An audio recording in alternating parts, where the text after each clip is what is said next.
أعوذ بالله من الشيطان الرجيم. بسم الله الرحمن الرحيم. وإن تعدوا نعمة الله لا تحصوها إن الله لغفور رحيم. والله يعلم ما تسرون وما تعلنون.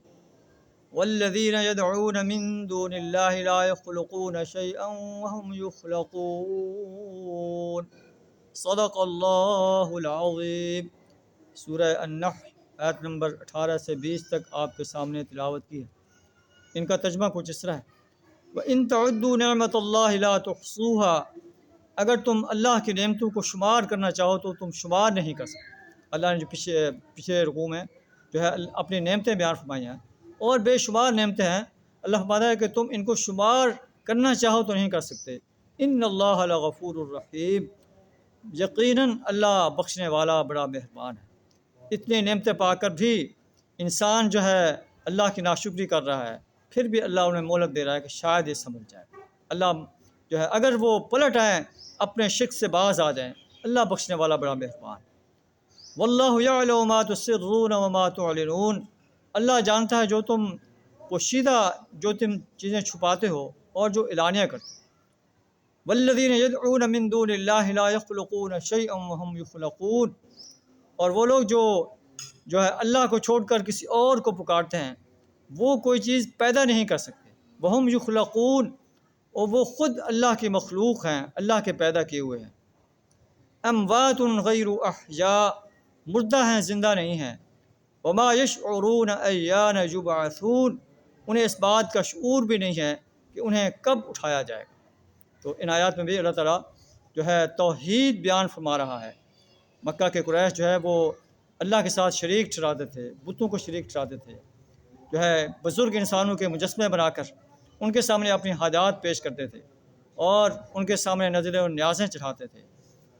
بتوں کے آستانے بنا کر ان پر جا کر جو ہے نظریں نیازیں چڑھاتے تھے. اللہ فرماتا ہے کہ جن انسانوں کے آستانوں پر جا کر تم نظریں اور نیازیں چڑھاتے ہو، اپنی مشکلات پیش کرتے ہو، جو ہے یہ خود اللہ کی مخلوق ہیں. اللہ نے ان کو تخلیق کیا ہے. اموات غیر احیاء. یہ مردہ انسان ہیں، زندہ نہیں ہیں. یہ جنہیں تم پکارتے ہو، جن کے تم نے مجسمے بنا رکھے ہیں، جن کے تم نے آستانے بنا رکھے ہیں، یہ مردہ انسان ہیں. غیر احیاء، زندہ نہیں. دنیا سے جتنے بھی نیک انسان فوت ہو چکے ہیں، اللہ کہتا ہے کہ یہ اموات ہیں، مردہ ہیں. غیر احیاء، یہ زندہ نہیں ہیں. اگر آج کا انسان یا اس وقت کے مکہ کے قریش انہیں پکارتے تھے، ان کے سامنے اپنی مشکلات پیش کرتے تھے، ان کے نظریں نیازیں چڑھاتے تھے، تو اللہ فرماتا ہے کہ ایسے انسان جو ہیں مشرک انسان ہیں. اور اگر اسی عقیدے پر ان کی موت آ جاتی ہے تو ہمیشہ ہمیشہ کے لیے ان کے لیے جہنم ہے.